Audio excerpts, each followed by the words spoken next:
Here, this got changed, right? Yes, basically with the campers that we have here now, we can leave them here. We're not allowed to bring any more in. Okay. So we had cleared a bunch of land, about 2 acres from here down to the bridge, so we could add in about 40 more campers for homeowners. Okay. They have put a stop to that and said it will not be allowed, they will not permit it for it because it is now in the floodplain. So they changed it. They basically just make it up floodplains wherever they want. Basically, and they won't give you any answers, and they said that they cannot relax the permitting rules because that's their job, and they're not losing their job to help anyone.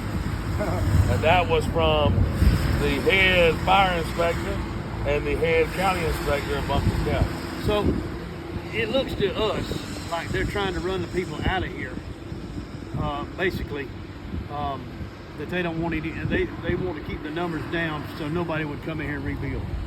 I mean, that's what it looks like. I mean, all you have to do is see that they are not allowing people to either rebuild or live anywhere. Most of these people that are in these campers rented property.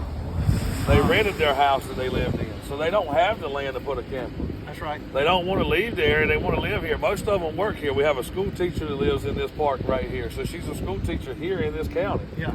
She don't have land because she rented a house. I got you. So, I mean, what would anybody think if you're trying to keep them out? All right, so let me ask you a question. Do you think it would be better to come put the campers in here and make them physically take you out? Or do you think they would do that if you're sitting here with cameras and they said, you ain't gonna move that camper in here, and everybody here with cameras, you think they'd give up?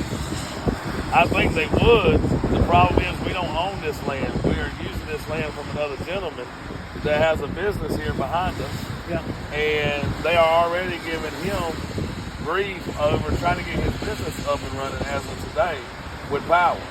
And I feel like that you go do that, you're going to run him out of business, and he's already lost $1 million worth of sheds due to the storm, and got no insurance money, no nothing. So he's rebuilding his business based on his own pocket.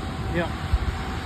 And you feel like that they're going to, if basically they're pushing it to him, where if he picks y'all's side and lets y'all stay here, that basically he wouldn't be able to go back in business. Basically, or he ain't gonna be able to go back in business until they say it's all right with him. They're not gonna let him go back into business until he has every permit that they require, and they issue him the permit to go back into business. Yeah. He is trying to set up a temporary office right now, and they will not even allow him to hook power up to it because he has to have a foundation to be able to have his office. He's not allowed to have a temporary office. All right, did he have an office with a foundation before? Yeah. Okay. But it's no longer here due to the flood. That's right. So, all right, so let me ask you this. Are they requiring, all right, so I also do storage. Are they requiring, are we in the city of... Swannanoa is not incorporated, so it's ran by the county. All right, so we're in the county of Buncombe County. Buncombe County. And so he couldn't rent the office. You know, what I'm saying is like a mobile home. No. They won't let him do it. It's got to be on a permanent foundation for him to have get an power. office. Why? That is part of their that's part of the zoning deal. and planning. That's normal, but this ain't normal circumstances. You understand? So what they're doing is they're doing everything they possibly can to hinder these people, to keep them from rebuilding, and they're doing it by saying, you're going to enforce it because I'm going to lose my job if I don't enforce it. But my question is if you've done it anyway, which I know you're having to go by the gentleman that owns the property, but if you've done it anyway, if this was your property, what would you do? If it was my property, I'd do like we already did. We tapped into the county sewer to have sewer for these campers, which the county said today that we had to shut that off. But we're not. I mean, unfortunately, we're not. Yeah. It's a $10,000 fine, and somebody obviously will pay that $10,000 fine one day, one way.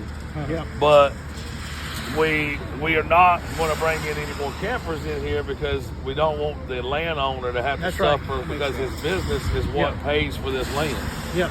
The problem is we have no more land to build on or to put these cameras on. We can't even get the houses built or repaired because we can't even get the permits approved to be able to do the work. Talk about that. They want you to do a permit, a flood permit, and then because we're an organization and we are doing it for free, volunteers are building it, we're supplying our own materials. They want us to tell them how much it was, how much it's going to cost us to fix it, even though we're doing it for free. And if it's over, if they're in the flood area that they changed the map to within the last 3 weeks, and if it's over 50% of what the tax value is, not the actual value, the tax value, then they're not allowing them to rebuild at this point until they tell us how they can rebuild. The problem is nobody wants to make decisions until after the election. All right.